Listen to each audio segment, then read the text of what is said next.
হুগলির আরামবাগে SIR camp পরিদর্শন করলেন মন্ত্রী অরূপ বিশ্বাস।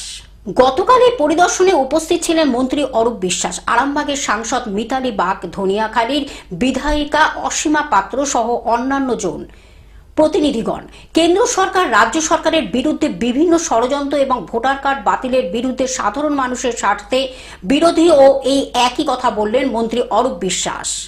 এছাড়াও বিএলওর জন্য আশ্বাস দিলেন যাতে তারা ভালোভাবে কাজ করে। এই সভায় আরো উপস্থিত ছিলেন হুগলি জেলার রাজ্য সম্পাদক স্বপন কুমার নন্দী, পঞ্চায়েত সমিতির পূর্ত কর্মদক্ষ মিতা বাগ, উপস্থিত ছিলেন আরান্ডি 1 পঞ্চায়েত সভাপতি ইকবাল মুন্সি, পঞ্চায়েত সমিতির সভাপতি আরামবাগ শিশির সরকার, ছিলেন বাবর আলী খান, গৌহাটি 1 অঞ্চল সভাপতি, এছাড়াও অন্যান্য নেতা নেত্রীরা। বিএলওদের একটা ট্রেনিং হওয়া উচিত ছিল 7 দিনে, 8 ঘন্টা ট্রেনিং করে ছেড়ে দিয়েছে। সেই বিএলওরা এত কাজের চাপ তারা দিতে পারছে না, ফলে যা হচ্ছে সাধারণ মানুষের পিছনে একটাই ষড়যন্ত্র, সাধারণ মানুষের ভোটাধিকার কারা। এতদিন আমরা দেখেছি যে মানুষ সরকারকে নির্বাচিত করবে, এখন আমরা দেখছি এই বিজেপির সরকার ভোটার নির্বাচিত করছে। এটা একটা নতুন ট্রেন্ড, কিন্তু ওরা ভুলে গেছে। ওরা ভাবছে এটা মহারাষ্ট্র, ওরা ভাবছে এটা হরিয়ানা, ওরা ভাবছে এটা বিহার, এদের জানে না এটা মমতা ব্যানার্জি।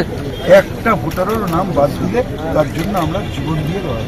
হাওড়া থেকে কৌশিক ঘোষের রিপোর্ট, গ্লোব নিউজ।